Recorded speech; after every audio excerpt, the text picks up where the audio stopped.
வணக்கம் நண்பர்களே.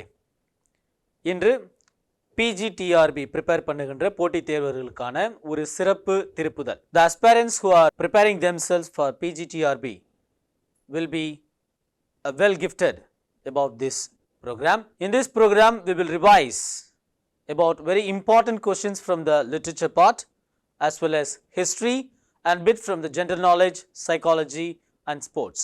இந்த பகுதியில் இலக்கியத்திலிருந்து கொஞ்சம், பொது அறிவு, வரலாறு மற்றும் விளையாட்டு இவைகளிலிருந்து கொஞ்சம் கொஞ்சமாக நாம் இதிலே இன்று திருப்புதல் செய்ய போகிறோம். இதில் கேட்கப்படுகின்ற கேள்விகள் அனைத்தும் பெரும்பாலும் அனைவராலும் திருப்புதல் செய்யப்பட்டது. இதற்கு முன்பு நடந்த தேர்வுகளில் கேட்கப்பட்ட வினாக்கள்.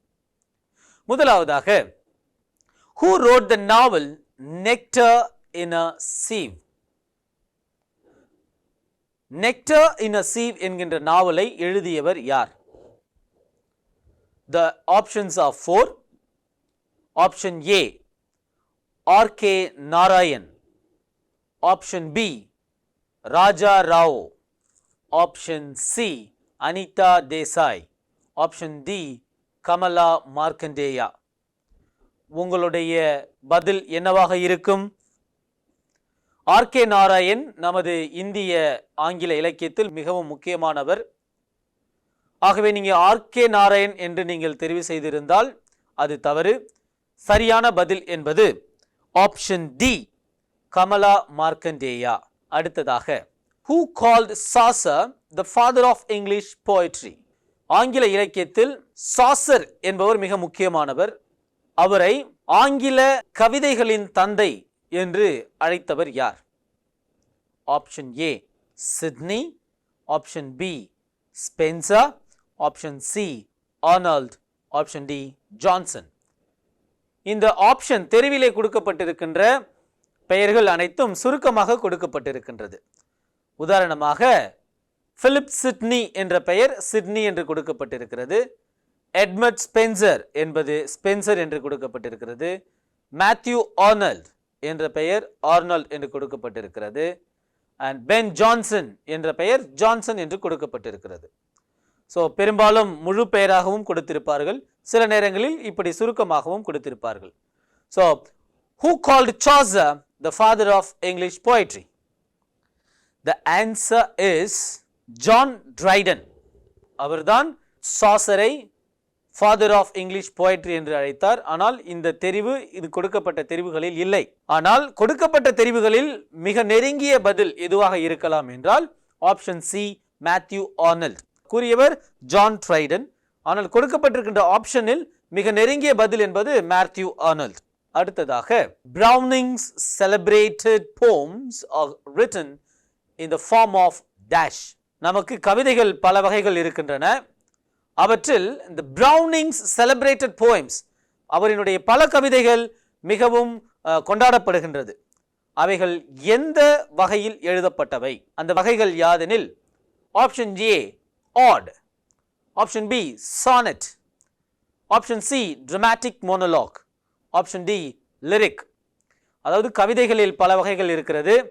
odd, sonnet, epic, lyric, ballad, even சானட்ல வந்து பெட்ராக் சானட், இது போன்ற பல வகைகள் இருக்கிறது. இதில் Browning's celebrated poems are written in the form of dash.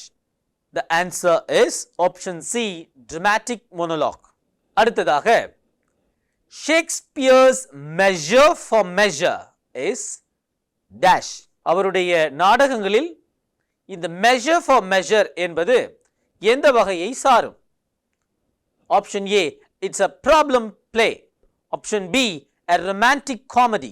Option C, a play of revenge. Option D, one of the lost plays. ஆங்கில இலக்கியத்தில் ஷேக்ஸ்பியருக்கென்று மிக முக்கியமான ஒரு இடம் இருக்கிறது. அவர் மற்ற கவிஞர்களைப் போல, எழுத்தாளர்களைப் போல அதிகம் படித்தவர் அல்ல. ஆனால் அதிகம் படிக்கிறவர்கள் அதிகம் படிப்பது இந்த ஷேக்ஸ்பியரினுடைய எழுத்துக்களை தான். அப்படி அவர் எழுதிய மெஷர் ஃபார் மெஷர் என்ற ஒரு நாடகம் பின்வருகின்ற தெரிவுகளில் எதை சார்ந்தது, எதை போன்றது என்பது கேள்வி. The answer is a problem play. Shakespeare's measure for measure is a problem play. அடுத்ததாக, Who is the poet that said, I woke one morning and found myself great? நான் ஒரு காலை எழுந்திருக்கிறேன், நான் எழுந்த பொழுது என்னை நான் ஒரு மிகப்பெரிய ஆளாக கருதுகிறேன் என்று கூறிய கவிஞர் யார்? 4 தெரிவுகள். Option A John Keats, option B PB Shelley, option C Lord Byron, option D Blake. Blake is also known as William Blake. What is your guess? Who would have said this? The answer is William Blake. Option D, Blake. அடுத்ததாக, who is the heroine of Pride and Prejudice? Pride and Prejudice என்ற ஒரு மிக புகழ்பெற்ற நாவல் இருக்கிறது. அதை எழுதியவர் Jane Austin. அவரினுடைய கதையில் யார் கதாநாயகி? தெரிவு A, Mrs. Bennet, option B, Elizabeth Bennet, option C, Lucas, option D, none of them. நீங்கள் கொடுக்கப்படுகின்ற தேர்வுகளில் பொதுவாக 4 பதில்களை கூறுவார்கள். இல்லை என்றால் 2 பதில்களை கூறி 2ம் சரி என்ற ஒரு தெரிவாகவும் 2ம் இல்லை என்பது ஒரு தெரிவாகவும் கொடுப்பார்கள். அப்போ அந்த வேளையில் நீங்கள் மிக கவனமாக அந்த தெரிவை தெரிவு செய்ய வேண்டும். So, who is the heroine in Pride and Prejudice? The answer is Elizabeth Bennet. அடுத்ததாக, in which of his odes Keats wonders about the sustenance of the imaginative vision? Do I wake or sleep? John Keats என்பவர் ஆங்கில இலக்கியத்தில் மிகவும் புகழ்பெற்ற கவிஞர்களில் அவர் முக்கியமானவர். அவருடைய கவிதைகளில் குறிப்பாக இமேஜினேட்டிவ் விஷன், தன்னை பற்றி கனவுகள் மூலம் கொண்டு வருகின்ற பார்வை, தெளிவு, அதில் அவர் என்ன சொல்கிறார் என்றால், do I wake or sleep? நான் இன்றும் உறங்குகிறேனா அல்லது எழுந்து விட்டேனா என்று கேட்கிறார். இதில் அவர் எழுதிய எந்த கவிதையில் இது இடம்பெறுகிறது? Option A, Ode to a Nightingale, Ode to Autumn, option C, both A and B, option D, none of this. நான் முன்பே தெரிவித்தது போல இதில் 2 தெரிவுகளை கொடுத்திருக்கிறார்கள், Ode to a Nightingale and Ode to Autumn. இது 2ல் எது என்று கேட்கிறார்கள். Option C, both A and B. The answer could be option A as well as option B. Option D is neither option A nor B. இரண்டும் கிடையாது. So, உங்களுடைய தெரிவு என்பது என்ன? Yes, the answer is Ode to a Nightingale. அடுத்ததாக, Blake's Songs of Innocence is about dash. William Blake அவர்களினுடைய Songs of Innocence என்பது எதை பற்றியது? The joy of childhood in a natural and protected world. Option B, the pastoral world. Option C, duties of a child. Option D, both A and B. உங்களுடைய தெரிவு எதனை சார்ந்தது?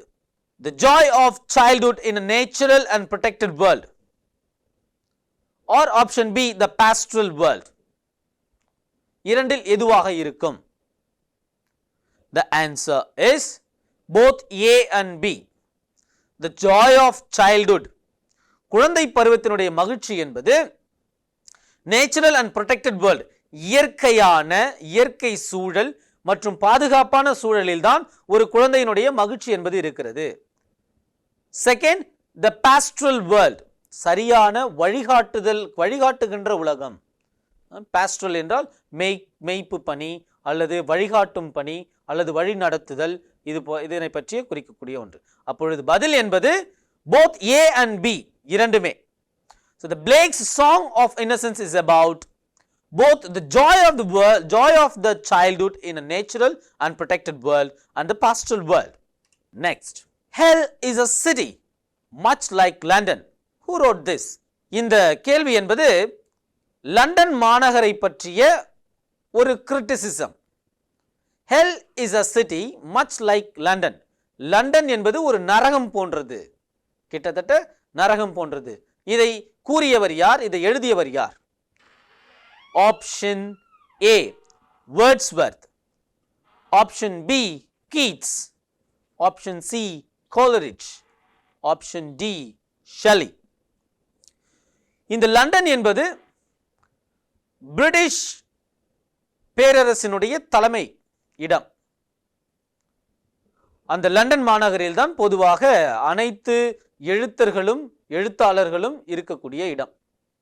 அந்த நகரை பற்றி ஒரு கவிஞர் கூறுகிறார், London is a hell.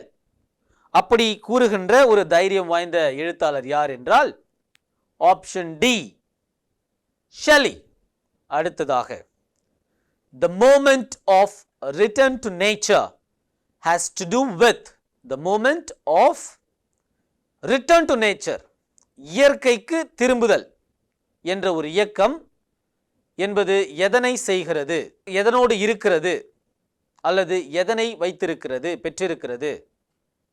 Option A the neoclassical age, the romantic age, the pre-romantic period. None of these.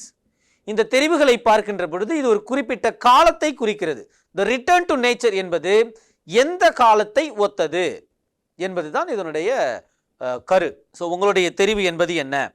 S, the answer is the romantic age. The moment of return to nature has to do with the romantic age. The romantic is more about with the nature and of the nature and by the nature. Romance is always with nature. Then the dash falls back on the tendency of imitation of moment. Dash falls back on the tendency of imitation of moment. இது மிக முக்கியமான தியரிகளில் ஒன்று. எந்த theory imitation of moments என்பதை வழக்கமாக கொண்டிருக்கின்றது? Option A ding dong theory, option B pooh pooh theory, option C tata theory, option D bow wow theory. இவை the language தியரியில் இவைகள் மிகவும் முக்கியமான தியரிகள். லாங்குவேஜ், நாம் பேசுகின்ற மொழியை பற்றிய மொழியியலில் இவை மிகவும் முக்கியமான தியரிகள். இதனுடைய பதில் என்ன? இதனுடைய பதில் option D bow wow theory. The bow wow theory falls back on the tendency of imitation of moment. Next, which of the following provided the revenue for the Delhi Sultanate or Sultanate? பின்வருவனவற்றில் எவை டெல்லி சுல்தானியத்திற்கு அதிக வருமானத்தை ஈட்டியது? Which of the following provided the revenue for Delhi Sultanate? Option A Kharaj, option B Khams, option C Jizya, option D Zakat. இவை டெல்லி சுல்தானை பற்றிய ஒரு வரலாற்று வினா. The answer is Kharaj. இந்த கொடுக்கப்பட்டிருக்கின்ற 4 தெரிவுகளுமே சரியான பதில் போல தான் இருக்கும். ஆனால் அதை ஆழமாக உள்வாங்கியவர்களுக்கு மட்டுமே புரியும். சரியான விடை என்பது தெரிவு ஏ கராஜ். அடுத்து, the process of change of meaning occurs in a word known as dash. A process of change of meaning occurs. Okay, ஒரு வார்த்தையினுடைய பொருள் எதை பொறுத்து மாறுகிறது என்பது என்ன? Option A differentiation, option B generalization, option C transformation, option D specialization. A process of change of meaning occurs in a word known as, the answer is generalization. Next, match the following new agencies with their countries. இந்த வினாவில் பார்த்தீர்களே என்றால் ஒரு சில செய்தி தொடர்பகங்கள், news agencies, இன்னொரு பக்கம் எந்த நாடு அந்த நியூஸ் ஏஜென்சியை வைத்திருக்கிறார்கள். இப்படி மேட்ச் த ஃபாலோயிங் இரண்டையும் நாம் பொருத்துக வடிவில் கொடுக்கப்பட்டிருக்கும். இதை நாம் தெரிவு செய்கின்ற பொழுது நம் கண்ணெதிரே 4 into 4 4 into 4 16 options will be there. Option A, there will be 4 options. Option B, there will be another 4.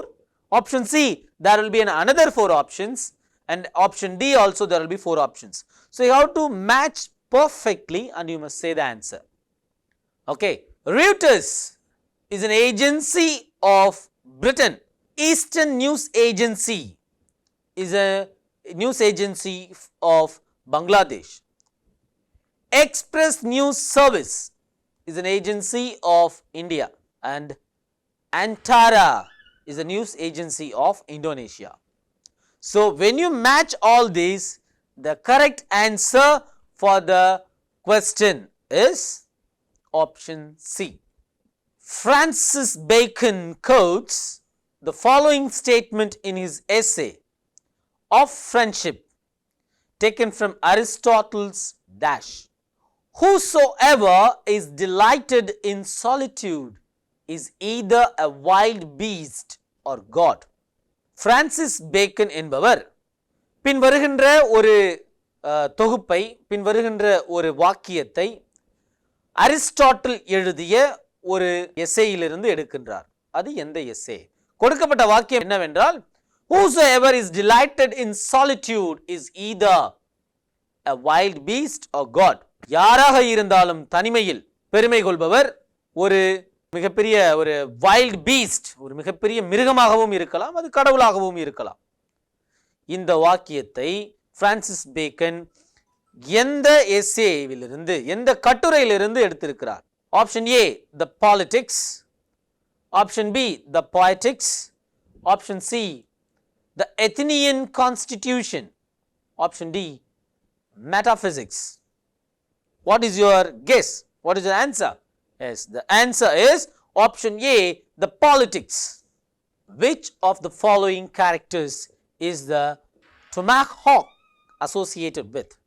Ahab, Ishmael, Queek, Father Maple.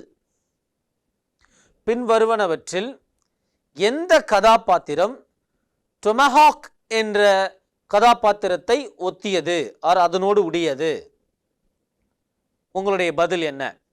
S, the answer is quick. Okay, the spelling பாத்தீங்கன்னா QUEEQUEG, quick. அடுத்ததாக, which of the following is not a pessimistic play of Shakespeare?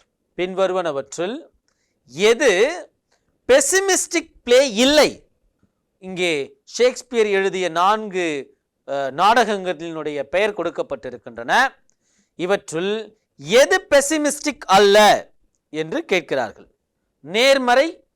நேர்மறையானது அல்லது எதிர்மறையானது என்று 2 வகை இருக்கிறது, positive and negative.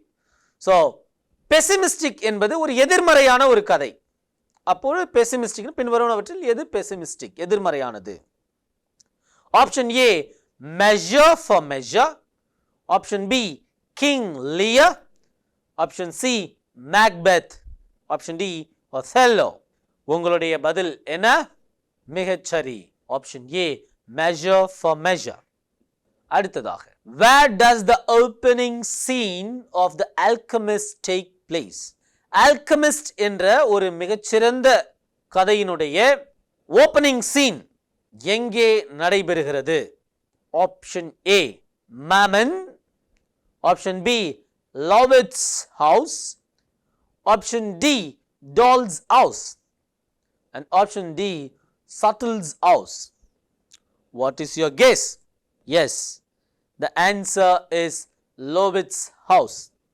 So the Alchemist என்ற ஒரு கதை என்பது மிகவும் பிரசித்தி பெற்ற கதை. அதை கட்டாயம் அனைவரும் வாசிக்க வேண்டும். அடுத்ததாக, the phrases prime facie, vice versa, ab initio are of dash origin. இங்கே ஒரு குறிப்பிட்ட வார்த்தை சொற்கள் கொடுக்கப்பட்டிருக்கின்றன. இவை எந்த மொழியிலிருந்து எடுக்கப்பட்டவை? இல்லையென்றால் இவை எந்த மொழியிலிருந்து இவை வருகின்றன? The phrases prime facie, vice versa, ab initio. Option A, Latin, Latin மொழியில் இருந்தா. ஆப்ஷன் பி, கிரீக், கிரேக்க மொழியில் இருந்தா. ஆப்ஷன் சி, பிரெஞ்சு, பிரெஞ்சு மொழியில் இருந்தா. ஆப்ஷன் டி, ஸ்காண்டினேவியன் என்ற மொழியில் இருந்தா. இந்த நான்கில் எது? What is your guess? Yes, option A, Latin, Latin. பொதுவாக ஆங்கிலத்தில் இருக்கின்ற எல்லா வார்த்தைகளும் ஆங்கிலத்தை மட்டுமே சார்ந்தவை அல்ல. சில வார்த்தைகள் கிரேக்கத்தில் இருந்தும், சில வார்த்தைகள் லத்தீனில் இருந்தும், சில வார்த்தைகள் பிரெஞ்சில் இருந்தும், சில வார்த்தைகள் ஜெர்மனியில் இருந்தும், ஏன் நிறைய வார்த்தைகள் தமிழில் இருந்துமே எடுக்கப்பட்டவை. ஒவ்வொரு வார்த்தைக்கும் ஆரிஜின், அதனுடைய மூலக்கரு என்று ஒன்று இருக்கிறது. அதுபோல நாம் பேசுகின்ற வார்த்தையினுடைய அந்த ரூட் வேர்ட், உதாரணத்திற்கு காட்டமரன், கட்டுமரம், நமது கட்டுமரத்திலிருந்து உருவான வார்த்தை தான் காட்டமரன். கறி, காய்கறி அப்படின்னு சொல்றேன், அதுல வந்ததுதான் கறி, சிக்கன் கறி, மட்டன் கறி. ஒவ்வொரு வார்த்தைக்கான மூல வார்த்தை என்பது இருக்கின்றது.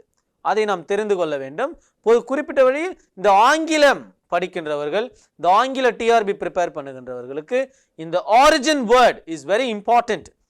Okay, then the philologist who improved upon Grimm's law was. இந்த philologist அப்படின்னா என்ன அப்படின்னா, philologist or a person who study about the languages, மொழிகளை பற்றி படிப்பவர்களுக்கு பெயர் philologist. அப்படிப்பட்ட the philologist who improved upon Grimm's law was who? So the options are C. Fries, B. Chomsky, C. Werner, option D. A.C. Buff. So here the answer is option C, Werner.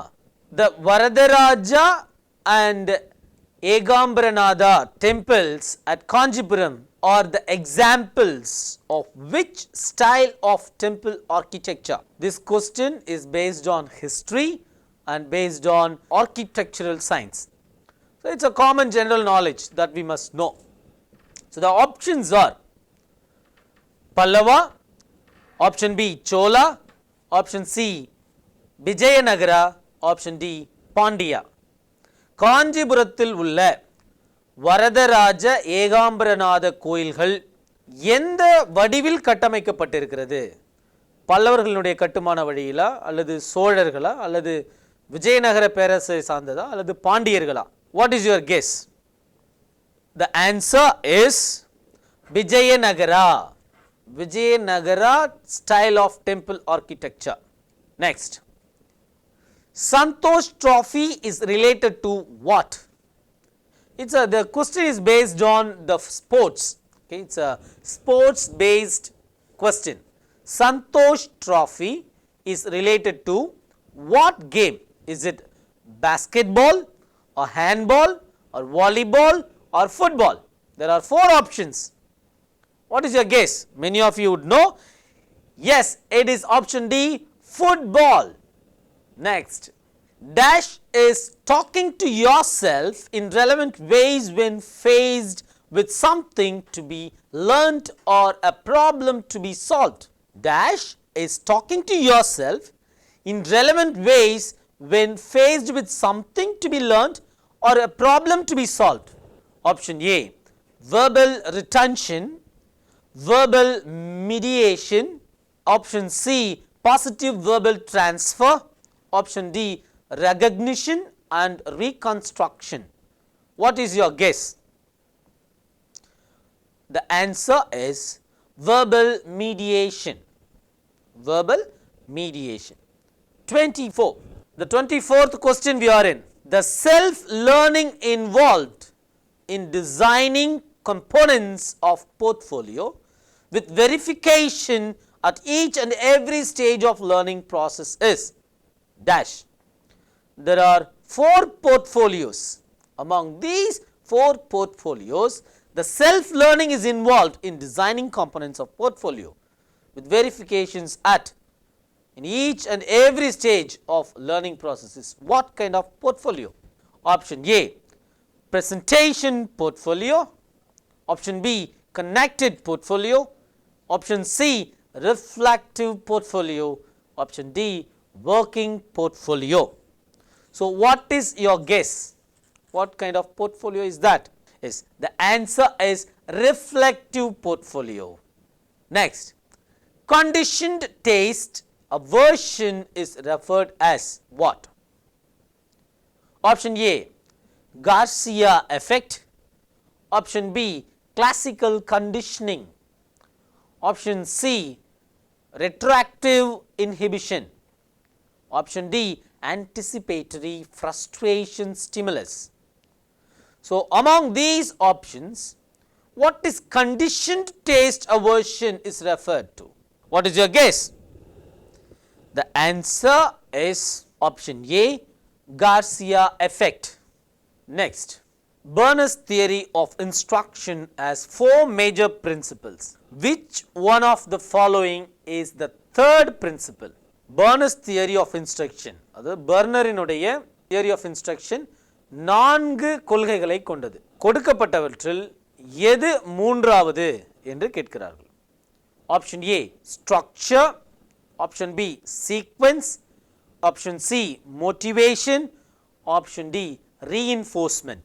What is your option? The answer is option B, sequence. Precision teaching is a system for direct daily measurement of student academic performance. It was originally developed by dash. Precision teaching is a system for direct daily measurement of student academic performance. It was originally developed by dash. There are 4 options. One is Jerome S. Berner. Option B, Ogden Lindsley. Option C, C.E. Mayers. Option D, Jean Piaget. What is your answer? The answer is option B, Ogden Lindsley. Historical sense and sense of art were viewed as one by dash. Historical sense and sense of art were viewed as one by what or whom? There are 4 options. One is Hopkins. Option B, W. H. Auden. Option C, Nietzsche. Option D, Matthew Arnold. What is your answer? Option C is the correct answer. It is Nietzsche. Who believes the air on the island breathes upon us here most sweetly? The options are Adrian. Option B, Ferdinand. Option C, Francisco. Option D, Gonzalo. What is your guess? Yes, option A, Adrian is the correct answer. Then, Allworthy is called the favorite of dash. Allworthy is called the favorite of dash. Option A, Tom Jones. Option B, nature and fortune. Option C, good and honesty. Option D, king and Richard. So, what is your guess? Yes, the answer is nature and fortune. நன்றி நண்பர்களே, இன்று நாம் பார்த்த அனைத்தும் மிக முக்கியமான வினாக்கள். மீண்டும் அடுத்த வகுப்பில் நாம் இதைவிட மிக முக்கியமான கேள்விகளை பார்ப்போம். நன்றி.